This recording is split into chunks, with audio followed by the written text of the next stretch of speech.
예, 정신공양 잘 했습니까? 예, 통도사는, 팽지제일, 이제 야산제일이라고도 쓰는데, 팽지제일 통도사라 그랬거든요. 이 백두대간에서 흘러내리는 이 기운이 촥 이렇게 뻗쳐서 이 영축산 이제 한반도의 거의 끝자락이잖아요. 원래 사람도 손가락 끝에 힘이 다 모이는 법이죠. 팔뚝이나 중간에 이거 힘 별로 못 쓰거든요. 끝으로 원래 맹당은, 대맹당은 끝으로 있다는 거예요. 저 멀리 낙동강이 흘러가면서 유유히 이제 흘러가고, 통도사는 바로 그 기운, 한반도의 기운이 쫙 응집된 이 영치산 이 기운을 먹으면서 거기서 기운이 야산처럼 이 뻗어내린 이 팽지, 이 기운 속에 통도사의 대맹당이 자장율사가 정멸보응을 이 중국 오대산에서 부촉받은 그런 사리 또 가사, 이걸 요 통도사 건강계단에 여기에 이 보장을 했다는 거거든요. 그래서 자고로 통도사는 이 한국 불교의 불지종가라 그러듯이 가장 중심의 역할을 해오는 그런 곳이거든요. 또 통도사는 월정사하고도 굉장한 인연이 깊은 도량이에요. 그 저도 여기에 탁 오니까 우리 부산대학 교수님이시기도 하고, 또 동국대학 교수님이기도 한 이영경 교수님하고, 이분들이 스님 통도사 보니까 스님 내나 뭐 월정사 같은 자기 집 도량 같은 이런 생각을 갖다 가시는 그런 분위기입니다 그러더라고요. 물론 방장스님도 제가 상원사 계실 때 또 한철 모시고 산 인연이 있고, 또 주지스님도 상원사에서 제가 또 선언해서 한철 모시고 산 일도 있고, 여기 윤화 스님이야 뭐 오대산에 오래오래 사신 분이죠. 저하고는 또 이제 절친하게 잘 지내시는 분이시기도 한데, 그러고 또 전 윤화 스님도 지금 북대 와서, 북대도 이제 상황선언이 개설돼서 거기 선언에 와서 직전 윤화 스님이 또 계시기도 하고, 또 그 앞에 윤화 스님도 조금 전에 이제 뵙기도 했는데, 오대산에서 오래 사시고 또 이번에 대종사 품수도 하시고 이제 그랬는데, 그 자고로 이제 요 근래에도 이런 인연들, 또 거슬러 올라가면은 하남 스님께서 통도사에 여기에 서른에 내어남이 조실을 하셨다 그러거든요.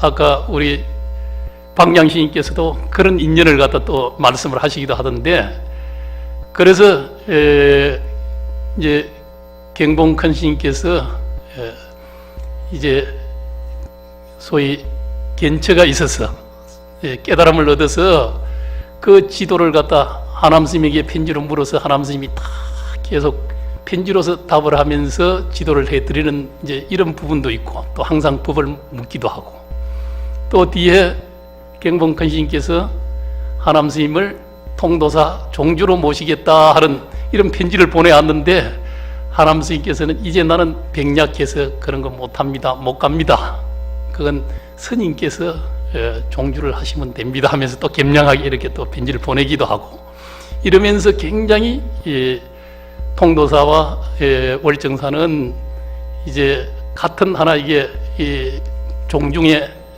이런 이제 도량이거든요. 이제 탄허 스님께서도 항상 경봉 스님께 이제 문질해서 글 편지 같은 거 보내는 것, 이런 거 보면은 이제 소위 문질이라는 건 조카 질자죠. 그렇게 해서 항상 경봉 스님을 또 잘 사숙으로 모시고, 그 통도사하고는 항상 그런 좋은 인연의 관계들이 있어서 그렇게 지내왔거든요. 요 근래 와서는 또 수행 분상 속에서도 굉장히 그런 깊은 인연이 맺어져 있는 곳이 또 통도사거든요. 물론 자장율사 아까 이 계산도 자장율사가 같이 이렇게 한 계산의 그런 정신이 또 흐르고 있지만은 그 이후에 근세에 와서는 그런 깊은 인연을 지닌 이런 이제 통도사 월정사의 도량이다 하는 이런 생각 속에 그 통도사 오니까 그냥 푸근하고 저도 그런 걸 느낍니다.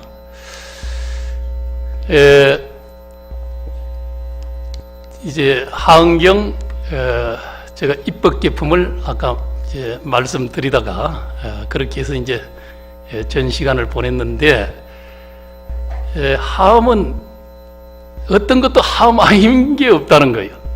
저번에 이제 정욱한 스님께서 주지를 하실 때 저보고 하음 법회 한번 와서 법회를 해 주십시오 그러더라고요. 저는 하음을 잘 모릅니다 하니까 세상에 하음 아닌 게 어디 있습니까? 아서 그냥 아무렇게나 하면 하음입니다. 그래서 그 하음은 한편으로는 저 저작거리에 떠드는 소리, 기차 가는 소리, 가전 계곡물 흐르는 소리, 새소리, 또 서로 막 찢고 벗고 다투는 소리, 모든 게 이게 하음 아임이 없다는 거예요. 또 설법 아임이 없다는 거예요. 그 우리 중생 눈에는 그게 그렇게 안 보인단 말이에요. 시비로 보이고 다 이게 자기 안경으로 전부 규정하는 거예요. 그건 일견사수라 그러죠. 한 물건을 놓고 여러 이 관점에서 다 바라보는 견해가 다 다르다는 거예요. 물고기는 물이 자기 집이요. 편안한 공간이고 천상에서 이제 보게 되면은 그게 보석같이 보일 수가 있다는 거예요. 또 지옥이나 이런 사막도에서 보면은 피고론같이 보일 수가 있다는 거예요. 그 각자 자기 분상에서 한 가지를 놓고서 전부 자기 안경으로 자기 업력으로 바라볼 뿐이라는 거예요. 그래서 그걸 우리는 뭐라 그래? 일체유심조라 그러죠. 다 이게 지 안경, 지 마음 따라서 전부 이렇게 본다는 거예요. 그걸 가지고 파랗게 보이는데 그걸 이게 노란 거야. 노란 안경 쓴 사람이 그렇게 하면은 도저히 파란 안경 쓴 사람이 용납이 인정이 안 되잖아요. 서로가 인정이 안 되는 거예요. 그래서 시비는 끝없이 일어나는 거예요. 그래서 이 세간상 속에서 자기 업력으로서 옳다고 과도하게 주장하고 이렇게 되면은 온통 양분되는 거죠. 그래서 이걸 잘 서로가 서로를 이해하고 풀어가고 소위 하쟁하고 이렇게 상생하고 공존하는 문화를 이루어 가야 되는 이 정신이 바로 이 하음이라는 거예요. 하음은 온 일체 백천중류를 받아들여서 바다처럼 모든 걸 다 수용하는 거예요. 바다는 우리는 뭐 8덕이 있다 그러잖아요. 8가지 덕이 있다. 어떤 것도 아무리 들어가도 넘치는 법이 없어. 다 받아들일 수 있어. 흙탕물, 뭐 맑은 물, 똥물, 먼 물 다 받아들여서 대일미로 만들잖아요. 거기에는 가진 게 다 살아. 또 이 바다의 덕은 이 깊고 넓음을 알 수가 없어. 그러듯이 일체 이 바다처럼 이 법을 갖다 이야기하는 것이 이 하암이단 말이에요. 그래서 이 하암의 내용 속에서는 우리가 이야기하는 소승불교다 하는 이것도 다 하암 속에 들어가 있는 거죠. 그거 잘못됐다가 아니고 그것만 가지고는 더 넓은 눈, 더 불안을 갖다 온 세계가 그대로 비로자나 부처님의 이 현신으로 볼 수 있는 이 안목을 틔우는 데까지 끌어주는 일이지 그거 잘못된다는 게 아니에요. 또 대성이다 하는 것도 마찬가지. 그것도 아직 부족하다 이 말이에요. 그래서 일성원교 대방강불 하은경이라 그러거든. 일성으로 원교로 가히 없는 바다 같은 이 하음의 도리 속에 다 이게 수용하고 또 거기로 들어오게끔 만드는 거예요.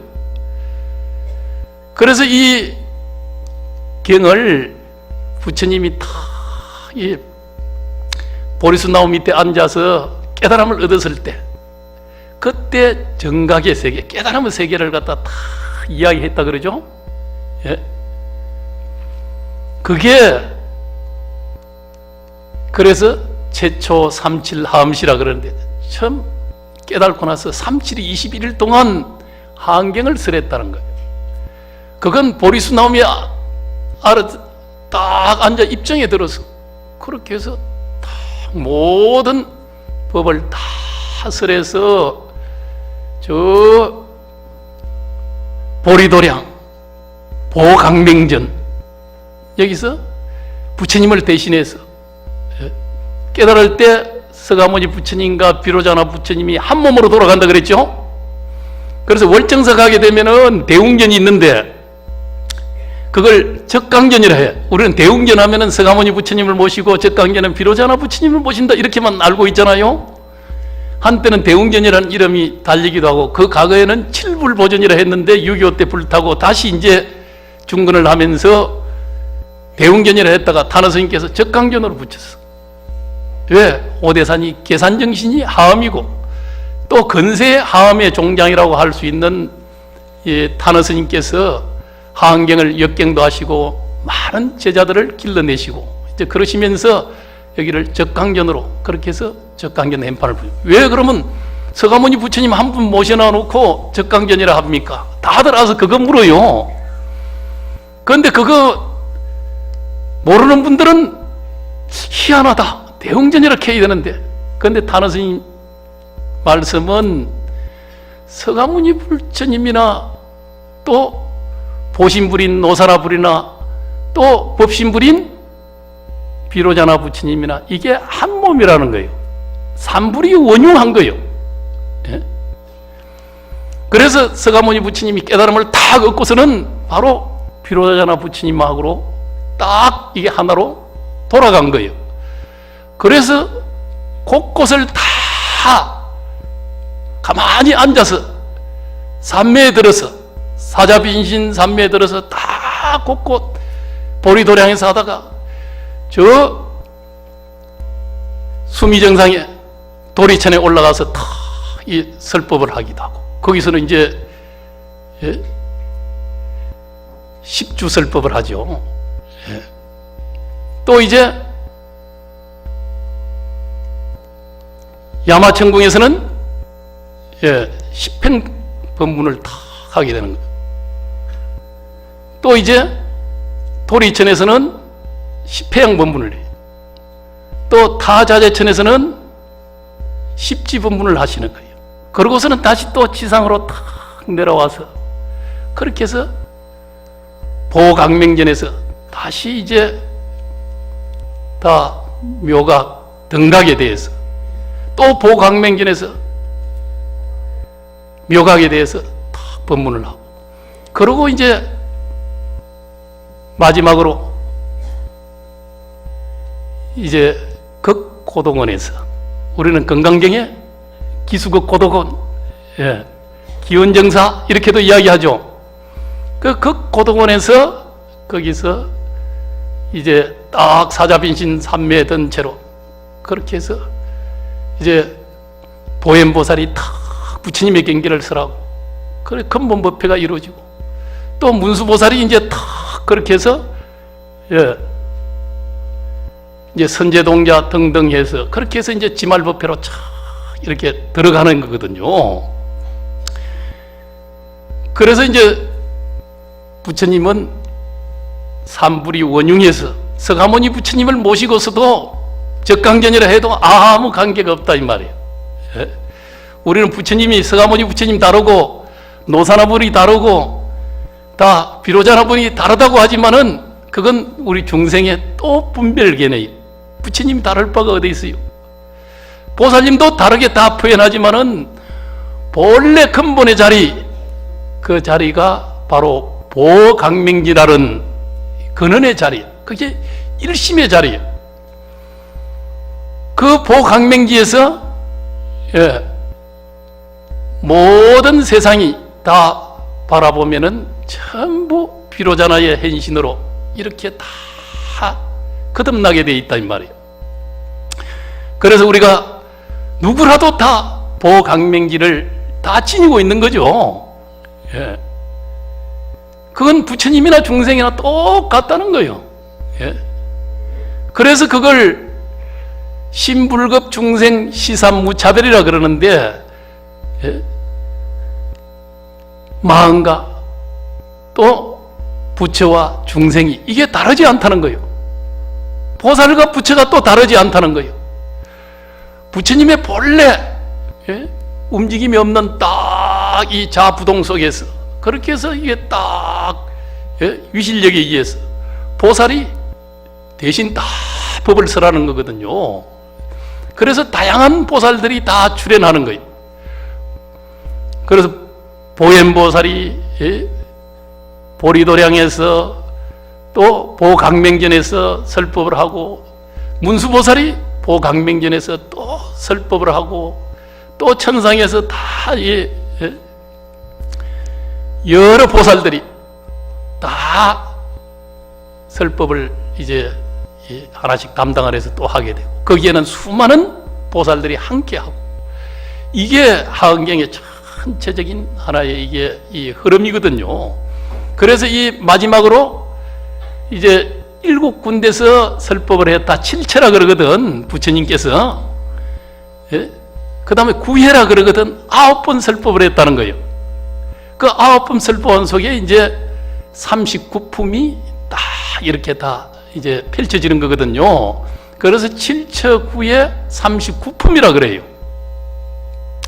그래서 이 39품, 이 마지막 품은 입법계품이 되는데, 그 입법계품은 바로 그 고도원에서 딱 부처님이 사자빈신삼매에 딱 들어서 그렇게 해서 이 설법을 딱 하게 되는 거거든요. 그래서 이 입법계품은 이게 이제 하나의 총론, 모든 이 하음에 십신, 십주, 십행, 십회양, 십지, 등강, 묘각에 이게 쭉 이게 보현행으로 다 해서 보현행으로 다 이 기결되는 이런 이제 보살 만행을 보현행으로 다 나아가는 이 구조가 이게 하은경의 총론과 같이 이렇게 딱 이루어져 있어요. 그래서 옛날 이제 경을 번역하는데도 60건 하음이 있다 그랬잖아요. 그걸 이제 구역이라 그러거든. 처음으로 이제 진나라 시대 그때 이제 번역을 했는데, 그때가 421년도에 경이 이제 완전히 이루어져서 유통을 시켰다 그러거든요. 그걸 이제 구역이라 그래. 그 이제 불타발다라는 사람이 했는데, 그 다음에 이제 신역이라는 건 이건 이제 80건 하음이요. 구역은 60건 하음이고. 그 이게 80건 하음이 이게 신역인데, 이게 이제 보통 우리가 유통하는 이 내용들이 거의 이제 80건 하은 신역, 거의 실찰한다라는 이분이 이제 이 번역을 해서 그렇게 해서 이제 유포시키는데, 그건 척천무는 잘 알죠? 척천무가 그렇게 해서 이 경전을 좀 가지고 오너라. 월지에 보내가지고, 가져가가지고, 그래가지고 실찰한다를 시켜서 이걸 의뢰를 해서 이게 이 번역을 하거든요. 그래 이제 뒤에 40건 하음이라는 게 있어. 40건 하음은 바로 이 입법 계품만 가지고 다 이 설하고 있는 거거든요. 그게 40건이래. 양도 많지만은 그러나 이게 총론적인 부분이고, 또 입법 계품만 해서 그렇게 해서 이제 인도에서도 이게 다 유통이 다니는 걸 그 본본을 가지고 와서 반야라는 이제 삼장에게 의뢰를 해서 이 또 번역을 하게 되거든요. 그렇게 해서 이 하음경이 다 유통을 하는 거예요. 그래서 하음 대경 하면은 60건 하음, 80건 하음을 이야기하고, 주로 이제 80건 되는 하함에 의해서 탄원 스님께서는 신하은경 함론이라 해서 이걸 번역을 했어요. 한 10년을 막 한결같이 해서 앞으로는 하함의 시대가 온다. 21세기는 하함 사상이다. 그걸 이제 강조하시면서 미래를 내다보면서 제가 볼 때는 굉장히 탄원 스님의 그런 미래를 내다보는 안목은 참 뛰어나다. 또 미래 문명에 대해서 함이 알고서는 오늘날 이 문명을 해석하기로는 이게 쉽지 않게 돼 있거든요. 온 세계가 중중무진하게 다 소통하고 또 인터넷 치면 이 클릭 하나에 온 정보의 바다 속에서 모든 것이 다 연결되잖아요. 그래서 앞으로 시대가 초연결의 시대로 간다. 4차 산업 우리는 혁명이 오게 되면은 초연결의 시대, 초지능의 시대가 온다. 아까 제가 조금 전에 선언에 가서 이제 차를 한잔 했는데, 요 선언 이제 스님들 방선 시간이잖아요, 지금요. 그래서 잠깐 인사도 할 겸, 이제 오대산에서 살았던 스님들도 많고, 그래서 차 한잔 탁 하고 왔는데, 거기서도 이제 미래 초지능의 시대가 언제쯤 오겠습니까? 물론 제가 알겠습니까? 선언에 계시는 스님들이 딱 입정에 들어서 바로 딱 통찰로 하면은, 원래 이제 입정에 든다는 건 시간과 공간을 다 여의버려. 입법계라는 것도 그런 소리거든요. 시간과 공간을 다 딱 방아착 해버리는 거예요. 그렇게 되면은 뭐 성의 자리에서 보면은 시간과 공간이 없으니까 미래도 그냥 바로, 부처님은 이제 미래지사를 갖다가 바로 아는 거죠. 미래를 빠르게 아는 것도, 그것도 10가지 10통 중에 하나거든요. 부처님이 아는. 우리도 다 근본의 도리는 다 바로 아는데, 그건 이제 십신이 충만하면은, 그러면은 발심주의, 초발심주의. 그래가지고 변성정각을 하면은 그 이치는 바로 알아. 성의 자리, 시간과 공간을 떠난. 그러지만은 우리가 아직 다생금나로 쌓아온 이 석기 때문에 이렇게 해서 또 전체 기량이 10통이 이루어지지 않고 또 열의 심력이 구비되지 않고 이래서 애가 돼서 아직 어른의 역할을 잘 못한다는 거예요. 그래서 힘을 길러야 돼. 그래서 이게 발행치습이라 행을 발해서 석기를 제한다 그러거든요. 이치는 몰록 드러나서나 그러지만은 이제 보조스님 글 풍경의 파상령이고 이연점유침이라 그러는데 그 성정이 아직 이게 음력의 소산이 그렇다.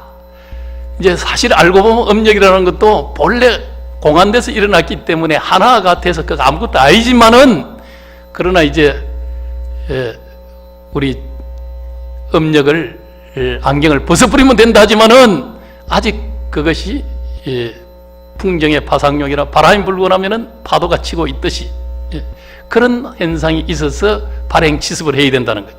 그게 53선지식을 착 만나서 각행이 원만한 이제 이런 모습으로 돌아가는데, 그게 처음에 문수보살로부터 십신이 구족된 이렇게 해서 초발심시에 변성정각하는 이 인하고, 그게 마지막으로 뭐예요? 미륵보살을 만나서 탁 탄지 하나에 창 모든 게 다 열리고 하면서 자기의 삼세를 딱 바로 투철이 보는 이제 이런 경험을 하는 거예요. 그러면서 이제 그건 석기가 완전히 발행치습에 석기가 사라졌다 이 말이에요. 그래서 각행이 원만한 상태가 바로 그걸 마지막으로 문수보살한테 가서 인정을 받잖아요. 그래서 그건 완성된 깨달음과 행위, 이게 이제 원만하게 구족된 각행이 원만해지 깨달음만 가지고 행이 원만해지지를 잘 못한다는 거예요. 그래서 이게 53선지식을 만나면서 행을 탁 이거 완전하게 각행이 둘이 아닌 딱 그건 인가가 교철해서 원인 속에 사실은 결과고 또 원인이 결과를 함께 흉습하고 있어서 둘이 아니요. 그래서 본래 깨달음의 그 분상을 벗어나지 않으면서 그걸 확인해서 완연해진다는 거예요. 그래서 이제 보현행으로, 마지막 이제 보현보살 이 행으로 다 돌아가는 거예요. 그래서 우리가 깨닫고 나면은 보현행으로, 보살의 행으로 돌아가야 되는 거예요. 그래서 선제동자가 거기서부터 이제 탁 출발로 하게 되는데, 그 이 깨달음이라는 게 보강명지를 바로 우리가 체득하는 일이라고 그랬죠. 본래 누구에게도 다 갖춰져 있는 이 본래심, 보강명의 자리, 그게 바로 문수의 지혜란 말이에요. 그걸 체득하는 일인데, 그게 알고 보면은 대방강불 하은경 하듯이 대방강의 자리라는 거예요. 그걸 크다, 또 넓다, 가히 없다, 변이 없다, 이 말은 방이라, 광이라, 엄청나게 하나 넓고 넓어서 끝이 없는 이런 모습을 대방강이라 그러잖아요. 그건 알고 보면은 우리 마음의 자리이기도 하고, 그건 곧 지혜와 복덕이죠. 지혜와 복덕을 두루 갖춘 불, 양족존, 그러죠? 양족존은 부처님. 그 지혜와 복덕을 갖춘 이 양족의 모습이 대방강과 같다는 거예요. 끝이 없어. 변이 없어. 그건 또 원력과 자비라는 게 이것도 끝이 없다는 거예요. 그래서 보현행을 우리는 보면은 그 원이 강대에서 끝없는 원을 바라잖아요. 부처님께 힘없는 공양을 해야 되겠다. 예경해야 되겠다. 일체 중생을 다 가히 없는 무변 중생을 우리가 사홍선 하듯이 이런 마음을 내는 것이 이게 대방강의 이 넓은 그런 부처님의 원력과 자비단 말이에요. 또 그 부처님의 가피와 유실력이 이게 또 대방강이라는 거예요. 가히 없다는 거예요. 처처가 다 부처님의 가피고 처처가 다 알고 보면 부처님의 유실력이 아닌 게 없다는 거예요. 왜? 모두가 모든 것이 일체가 다 뭐예요? 부처님의 모습이거든, 몸이거든. 거기서 일어난 물속에서 파도가 생기듯이 파도가 이게 부분적으로 일어나지만은 그게 뭐예요? 물이죠, 파도. 물을 여의고 파도가 어디 따로 있을 수 없잖아요. 부처님의 몸 속에서 모든 인연이 중중무진하게 다 연기가 돼서 그렇게 해서 온 세상이 쉼없이 펼쳐져 있고 펼쳐져 가고 있지만은 그것이 알고 보면은 부처님의 몸이라는 거예요.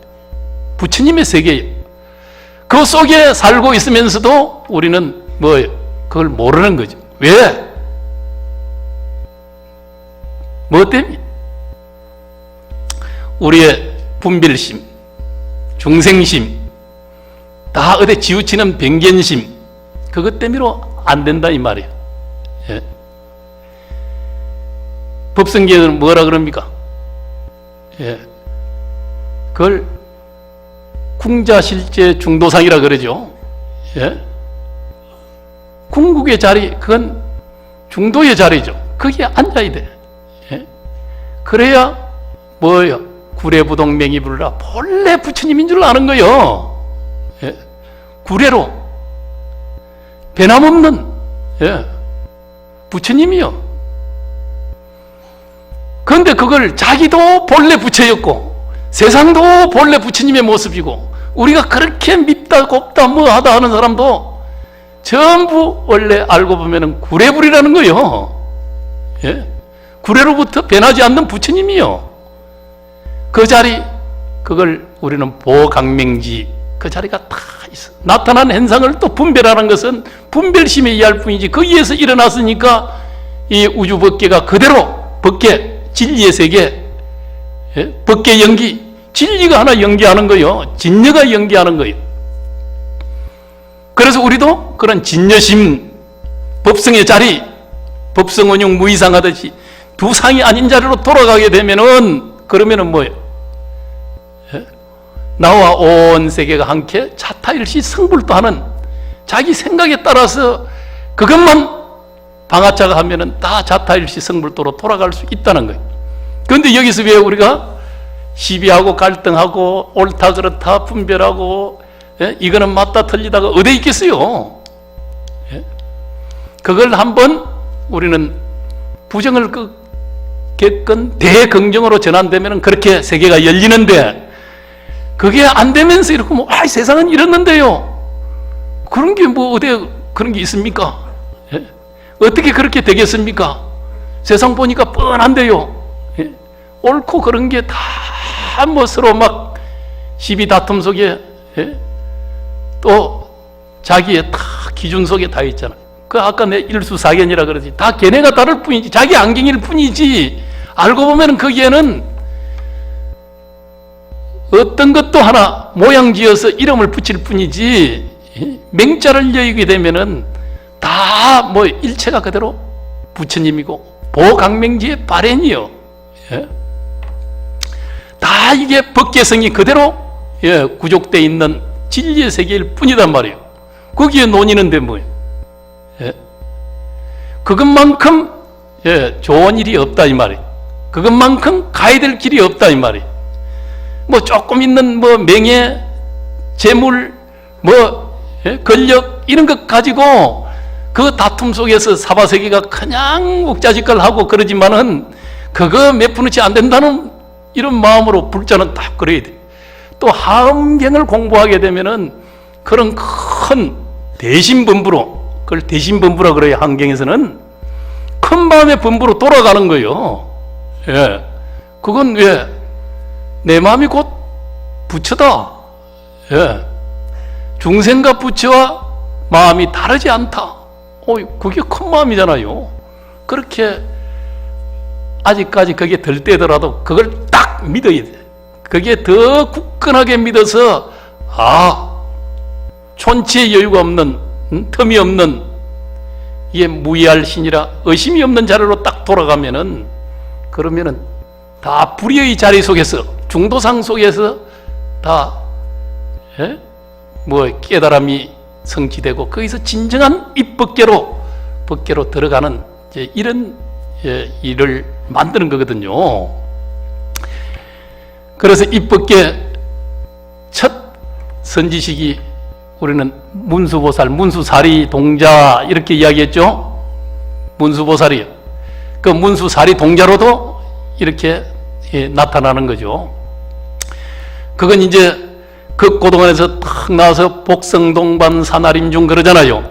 예? 복성에서 탁 동쪽으로 나와서 사라숲 속에서 그렇게 해서 이제 지말법회가 이제 시작이 되는 거예요. 문수보살 탁 함께, 예, 그 모인 대중 속에서 딱 문수보살이 근기를 탁 이렇게 비춰보니까,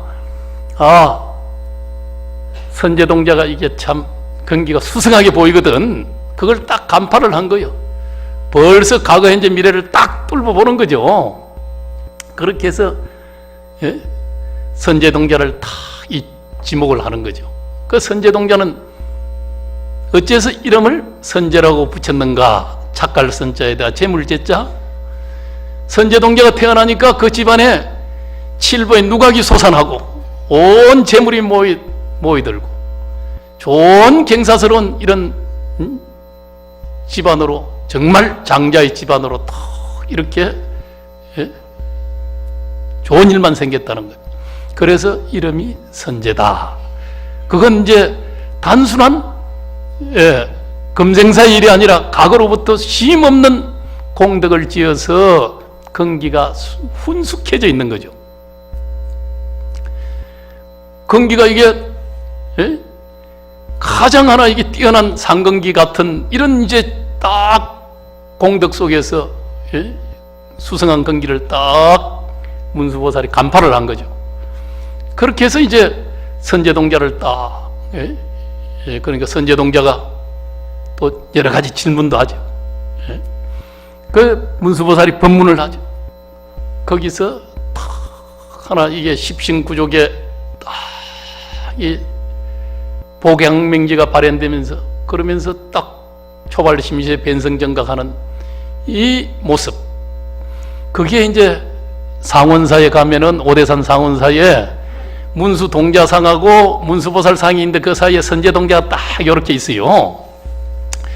그건 이제 문수사리 동자로부터 그렇게 해서 딱 십신을 가지고 그렇게 해서 이제 초발심시의 변성정각에서 바로 이제 어떤 선지식을 이제 문수동자가 다 이 남쪽으로 남행을 쭉 이제 하게 되는데, 첫 선지식이 우리는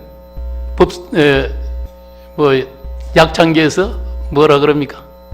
덕운 해운 선주성 미가해탈여예당 그러죠. 덕운 해운 선주성, 덕운 비구를 딱 두 번째로 이제 만나러 가는 길을 딱 안내를 해주거든. 거기 가서 이렇게 물으라. 어떤 것이 보살도를 행하고 어떤 것이 보살의 길입니까 하고 이게 물으라. 그렇게 해서 이제 저 성락국의 묘봉산에 거기에 계시는 이제 덕운 비구에게 가서 다 법을 갖다 이제 보살도를 행하는 길을 묻는 거예요. 그런데 거기에 이제 가르쳐 주는 게 부처님을 염하라는 거죠. 염불을 갖다 가르쳐 주는 거예요. 우리는 염불 하면 그냥 소리만 가지고 송불 하듯이 하는 걸 염불로 이렇게 착각하면 안 되는 거죠. 그냥 입만 가지고 하면은 이게 뭐가 됩니까? 송불이 되죠. 염불은 일념으로 부처님을 다 깊게 생각하는 마음이 지극해야 되는 거죠. 간절해야 되는 거죠. 그 왜 염불부터 가르쳐 주겠어요? 그 염불부터 53선지식의 시작이 하나씩 다 이제 53명의 선지식이 다 다양하잖아요. 비구 스님도 있고 비구니 스님도 있고 장자도 있고 의사도 있고 또 우바이도 있고 구강도 있고 또 바라문도 있고 예도도 있고 또 어떻게 보면은 그런 음녀도 있고 또 마야 부인도 있고 또 구바녀도 부처님의 부인이었던 구바녀도 있고, 이게 전부 다양한 선지식들이요. 한편으로 보면은 그 시대에 이것저것 하는 모든 이런 사람들이 다 선지식으로 나오는 거예요. 동녀도 있고 동자도 있고 의사도 있듯이 뱃사공도 있고. 지금 오늘날 시대에 보면은 직업이 다양하잖아요. 전문가가 다양하게 많잖아요. 지금은 아마 뭐 선지식 하면은 아까 뭐라 그랬어요? 핸드폰이 선지식이다 이럴 수 있다 그랬지. 지금은 가만히 앉아서 선지식 칭견을, 선제동자는 이거 힘들게 이렇게 60유순을 가게 되면은 선제동자가 이제 덕인부고 해운비고 또 거기서 또 60유순을 가면은 선주비구에게 탁 또 이제 안내가 돼가고, 해운비구는 해문국에 있는데 이 바다를 보면서 수행을 해서, 바다는 아까 말씀드렸죠. 어떤 것도 다 수용하고 버리지 않고 다 깊고도 넓고 알 수 없는 이 일심의 자리를 다 그렇게 표현도 하지만은 그 자리를 곧 바다와 다름이 없는 그걸 바다를 통해 수행하는 거예요. 바다의 공덕을 통해서. 또 이제 그런 선주성은, 선주비구는 뭐 계율을 통해서 또 이제 수행을 한단 말이에요. 또 미가장자, 또 해탈장자, 이 장자들은 전 여러 가지의 부처님의 강대무변한 이런 이제 위실력, 그런 장엄, 이런 걸 통해서 또 그 법력이 또 그 선정력이 수성한 거예요. 그 선정을 갖다 다 이렇게 또 가르쳐 주는 거거든요. 또 이제 휴사 우바이는 그건 또 굉장한 장엄, 지금 어떻게 보면 뭐 아마 그 사는 데가 얼마나 장엄이 잘 됐는지 지금 우리로 보면은 옛날 왕실보다도 더 이제 장엄이 완벽하게 잘 된 이제 이런 곳에 이제 탁 살고 있으면서 이제 또 법을 설하는 거거든요. 그건 아마 내가 아까도 부유만덕이라 그러듯이 만덕장엄이라는 게 그와 같다는 것을 상징적으로 보이는 거거든요. 온 세상이 다양한 것이 그대로 눈을 뜨면은 장엄이 되어 있는 거죠. 한이로운 이 비로자나의 부처님의 궁전이죠. 이 온 세상이 우리는 분별로서 바라보니까 이거는 뭐다 하면서 좋다 나쁘다 높다 낮다 기하다 천하다 가전 하나 이게 분별이 붙으니까 그런 만덕장엄이 안 되는 거예요. 온 세상이. 그러나 이제 휴사 바라이를 통해서 우리는 만덕장엄을 갖다 다 바로 알 수 있게끔 온 세상이 궁전임을 알 수 있는 이런 법문을 그 속에서 하고 있는 거예요. 이제 제가 할 때는 그까지인데 이 한 분 한 분의 이 선지식은 아마 나머지는 또 이제 다음에 또 이제 내일 법사님께서 또 이제 해 주시겠지만은 그러나 이제 이 53 선지식이라는 것 이건 다양한 부류의 어떤 것도 저 뱃사공도 의사도 또 내지는 또 기녀도 다 선지식이라는 거예요. 외도도 그에 따라서 또 바라문도 전부 이게 다 선지식 아임이 없다 이 말이 알고 보면은 우리가 눈을 못 떠서 공자는 사민행에 필요하사라 그랬죠. 세 사람이 가면 꼭 스승이 있다 그랬다 그러잖아요. 또 우리는 잘못하면은 뭐예요? 저 나쁜 놈이 아니고 역행보살로 바라봐야 된다 그러죠. 역행보살. 잘하는 건 또 하나의 순행보살이지만은 법도대로 또 우리의 보통의 잘하는 모습으로 역행은 또 그거 자기에게 큰 교훈이 되는 거예요. 또 우리의 인생의 삶도 마찬가지. 자기가 이렇게 살아왔다. 지나고 나서 보니까 그렇더라. 그게 뭐요? 또 참회기도 하고 그게 스승이 되는 거죠. 참회를 잘 해서 그렇게 해서 굳건하게 자기 마음을 다지는 것. 이게 참회 정신이죠. 종신부작이라 다시는 짓지 않겠다는 것. 했던 거 과거 보니까 잘못했다. 지어전비라. 이거 잘못한 걸 딱 알아서 종신부작 다시는 짓지 않겠다 하는 이 마음을 딱 가지는 것. 그래서 불자는 그런 참회지심을 가지고 항상 기도도 하고 또 불사도 하고 이래야 거듭 자기의 공덕이 쌓여가는 거예요. 이게 선제동자도 그런 근기를 갖다가 갖추게 된 것은 전생사로부터 쉼없는 공덕을 지어서 그렇게 해서 그런 수성한 공덕을 지니게 된 거거든요. 이 공덕을 통해서 짓는 것을 우리는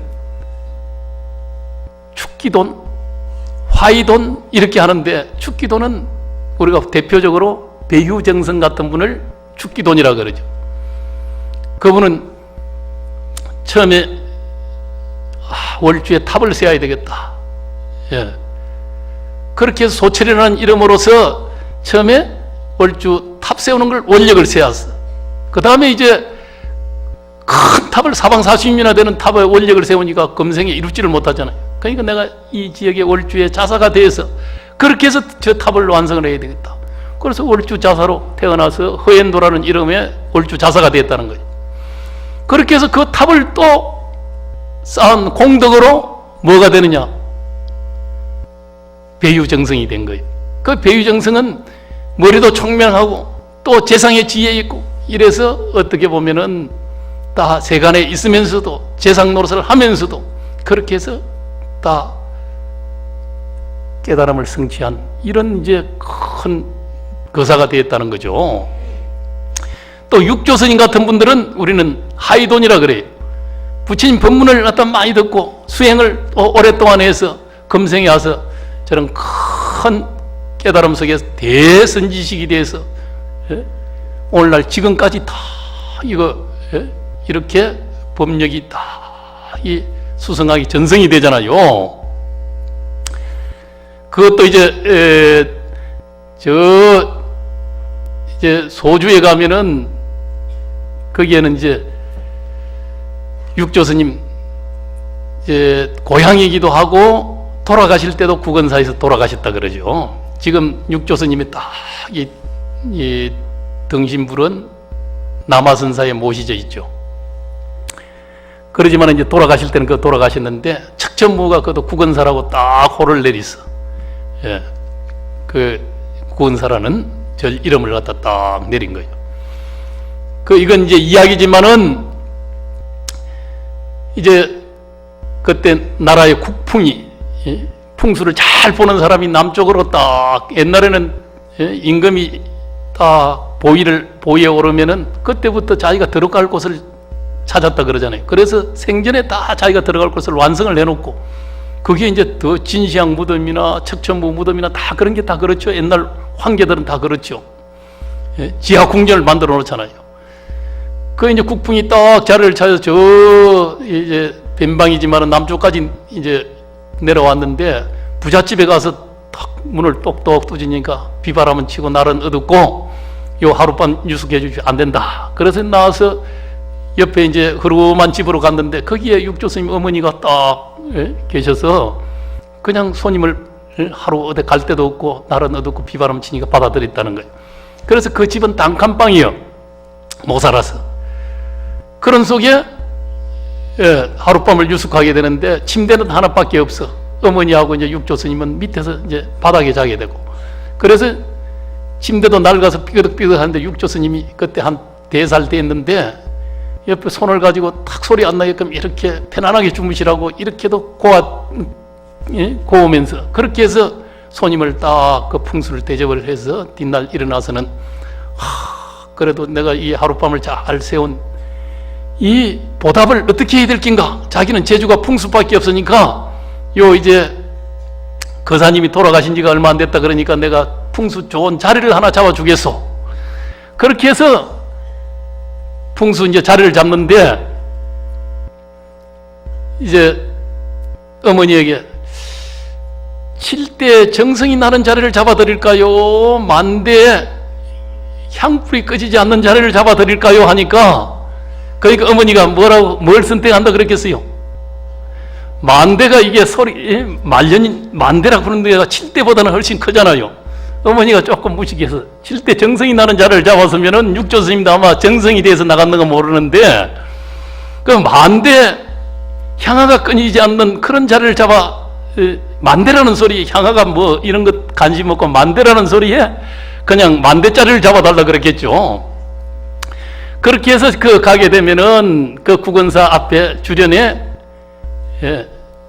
백성연수 쌍무비라 이런 주련이 딱 써져 있어요. 백골, 소위 중국 천하에 이만한 명당 비교할 데가 없다 이 소리거든. 연수는 풍수라는 소리인데 그럼 풍수상 여기에 이 자리에 비견할 만한 곳이 없다. 그 풍수가 국풍이 잡아준 자리가 육조스님 아버지 묘차례라는 거예요. 그 어머니 묘도 있고 다 이제 있지만은 아버지 묘를 갖다 그렇게 해서 딱 잡아줬단 말이에요. 그래서 이제 육조스님에 의해서 지금 국원사 등등 거기는 뭐 만대로 지금 우리가 조계종이라는 종명도 거기서부터 왔지만은 그 향화가 지금 꺼지지 않잖아요. 그 우리나라는 진묵대사 거기에 무자손 천년향화지지라 그러죠. 천년 동안 저 김제 가게 되면은 진묵대사 조선시대 명종 때 아주 뛰어난 명성이 있었죠. 신통도 자제하고 이제 소석가라는 이야기를 들었다 그러는데 이분의 이제 우리 한국에서는 천년향화지지 육조스님 무자손 만년향화지지 자손이 없어도 만년 동안 향불이 꺼지지 않는 곳 지금 다 저 김제에도 거기에도 이제 어머니의 뭐 고실에 하는 것도 거기서부터 왔다고도 그러는데 거기도 지금 향불이 꺼지지 않죠. 그 성모함이라 그래요. 그 저 국원사에도 꺼지지 않는 이제 이런 것들이 이제 있듯이 그 육조 스님 그런 이제 종풍이 그렇게 해서 이제 다 우리 한국까지 이렇게 해서 오고 있지만은 이 하음의 이제 도리는 바로 그런 일심의 자리로 돌아가는 것. 그러면은 바로 이 보강명기의 발현 속에서 온 우주가 하나의 법계로서 또 진법계로서 일진법계로서 그렇게 다 우리에게 이 펼쳐진단 말이에요. 만덕장엄이 되는 거예요. 그래야 우리가 어디에서나 담담히 조그마한 것 가지고 그래가지고 시비 내 거다 너 거다 많다 적다 높다 낮다 이런 건 아무것도 아니에요. 손바닥 안에 일이단 말이에요. 손오공이 아무리 막 뭐 가전 재주를 부려도 뭐 부처님 손바닥 아니라 그랬죠. 거기에 다 불과한 거예요. 우리 중생 노름이라는 건 아무리 재주 부려봐도. 그래서 큰 대신 범부가 돼서 큰 마음으로서 정말 하나 우리의 생각을 전환시키는 것, 일심의 자리로 돌아가는 것, 보강명지를 정득하는 것, 그렇게 해서 이 법계에 들어가는 것, 이 법계의 삶을 그대로 우리가 누리고 살 수 있는 우리로 돌아가야 될 거 아니에요. 오늘날은 특히 세상이 이렇게 복잡다단하고 온 연결사회 속에 또 초연결 초지능 온 디지털 문화 정보사회 속에서 이 하음의 사상이 아니면은 온통 이 세계 이 우주를 다 진리의 모습으로 이 화연시킬 수 있고 또 설명할 수 있고 해석할 수 있는 이 사상은 하음이 아니면 어떤 종교도 없다는 거예요. 이런 하나의 보배로운 경전을 지니고 있는 이 우리 한국 불교가 가장 하나의 하음 사상이 투철한 그런 이제 불교거든요. 본래 요 자장 스님으로부터 들어왔다 하지만은 자장 이후에 원효 스님, 의상 스님. 의상 스님은 중국 가서 원효 스님하고 가다가 원효 스님은 이게 다 해골바가지물이나 이런 구중물이나 여기서 오바이트하고 하는 것도 전부 이게 마음 소작이라거나 오로지 상계가 유심이로구나 다 이게 마음에서 일어나는 현상이다 깨닫고 깨달음을 얻고서는 유학 안 가고 돌아왔다 그러죠. 의산 스님 가서 하음을 갖다 잘 배워서 그렇게 해서 어떻게 보면은 하음의 지음이 3조인데 4조가 우리 의상 스님 아니냐 이런 이야기까지 있어요. 지금 현수 법장이라는 스님은 굉장한 하나 이게 하음의 대성자라고 그러는데 그 대성자도 이 의상 스님한테 편지로 탁 이렇게 써 보내요. 자기가 저술한 이 저술을 이게 이렇게 하고자 하는데 어떻습니까 하고 물어요. 그래 지엄 스님은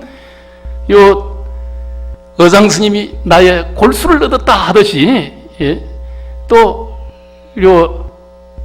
현수 스님은 나의 살을 얻었다. 그래서 본래 하음의 종지 이건 의상 스님으로 돌아갔다 이런 이제 이야기도 우리는 할 수 있는 거거든요. 이제 법장 스님은 현수 스님 당시에 처사로 있으면서 거사로서 공부를 했기 때문에 사실은 법통으로서는 지엄 스님이 돌아가시고 나서 이제 척천부가 10명의 고성들을 모셔서 수계를 시켜주죠. 그렇게 해서 이제 스님이 되는 거예요. 그래서 의상 스님하고는 18살 의상 스님이 나이가 많지만은 그래서 사조로 그 연결성 속에서 의상 스님을 이야기할 수 있다 그러는데 그 의상 스님은 바로 한국 이 하음의 초조로서 이야기하잖아요. 우리가 예참하면은 하음 초조 의상 스님을 이야기하거든요. 그래서 의상의 법성들이 이렇게 쭉 내려오게 되고 그 흐름이 우리는 뭐 균여대사라든지 대각구사 어천이라든지 또 이제 보조 친율 스님이라든지 이게 다 그런 의상의 하음과 또 통현장자의 하음이라는 게 하음론이라는 게 이렇게 해서 한국 선불교하고 이렇게 딱 함께 이 한국 불교의 사상의 주류로서 이렇게 내려오는 거거든요. 그 건세아서는 바로 요 오대산의 하남 스님께서도 그런 하은경 헨토도 하시고, 탄원 스님께서도 그런 번역하시고, 또 경봉 스님께서도 요 하암법회를 설치를 해서 온 하암의 대도량을, 대법석을 이렇게 열어가는 이 힘도 결국은 그런 하암의 우리 한국 불교의 역사적 맥락 속에서 이렇게 펼쳐지는 일이거든요. 이 뒤에는 지금 천성산이죠. 천성산은 뭡니까? 1000명의 성인? 예. 그건 이제 원효대사가 척판구중이라는 글을 딱 이 핸판에 써가지고 밥 먹다가 밥상우에 딱 써가지고 그걸 보냈다는 거에 던져서 탁 보냈어. 그 대중이 이제 그 식당이 무너지는 것을 알고 그 절이 그걸 탁 보낸 거예요. 그러니까 공중에 떠서 빙빙빙 돌고 이걸 보고서는 대중들이 그거 희한하다고 다 나와서 그 판자가 쫙 옆으로 가니까 따라서 일을 하고 나와서 보니까 집이 탁 무너지더라는 거예요. 그거 들어가 있으면 다 죽었죠. 그래서 척판, 이 판을 던져서 구중이라 대중을 구한다. 원효스님 그런 신통방통이 있단 말이에요. 그래서 이제 이걸 어디서 보냈냐 보니까 신라의 원효 이래 나왔거든. 그래 신라를 보고 예경을 하면서 신라로 다 원효 스님을 찾아와가지고 요 천성산에 하음불이라고 있다 그래요. 하음불. 그 하음불이 하음을 갖다 1000명을 모여서 원효 스님이 하음경을 쓰랬다 그러거든요. 그러듯이 한국 불교는 이런 큰 하음의 사상의 주류가 온 한국 불교 또 통불교, 한국 불교는 해통불교라 그러죠. 또 한국 사상 여기에 모든 대륙에 중국, 저 실크로드, 또 이제 중앙아시아, 또 내지는 그런 이 남쪽에서 오는 인도적 문화 이런 것들이 다 이게 흉습된 이 해통의 문화이기 때문에 이건 하암 사상이 그 중심이 되어 있어 그렇다 이 말. 이 도량도 지금 하암 사상에 의해서 가진 거 다 받아들여 있죠. 우리는 산신각, 맹부정, 칠성각 전부 이것도 하암 사상이기 때문에 다 의미 있다 해서 하나도 버리지 않고 받아들이는 정신. 이게 하암의 정신이거든요. 이 세계화의 정신이라는 것도 바로 그런 거예요. 어떤 건 믿다, 또 옳다, 그렇다 이거 다른 종교의 이 잣대로서는 선이다, 악이다, 천사다, 악마다 하는 이런 이분법적인 생각으로 하니까 온 세상이 시끄러운 거예요. 가진 걸 다 수용하고 받아들일 수 있는 그런 이제 선지식으로 다 바라볼 수 있는 53선지식만이 아니고 온통 모든 것이 다 선지식으로 바라볼 수 있는 이 눈을 띄우는 것이 하음이다. 이렇게 말씀을 드리고 오늘 이 법계품을 통해서 여러분들이 다 이제 법계에 들어가서 항상 이고 등락 다 그냥 놔버려야 돼. 그러면 자유인이 되고 허를 인생을 의미 있고 가치 있고 자유롭게 살 수 있는 길이 나온다 하는 것을 오늘 말씀드립니다. 감사합니다.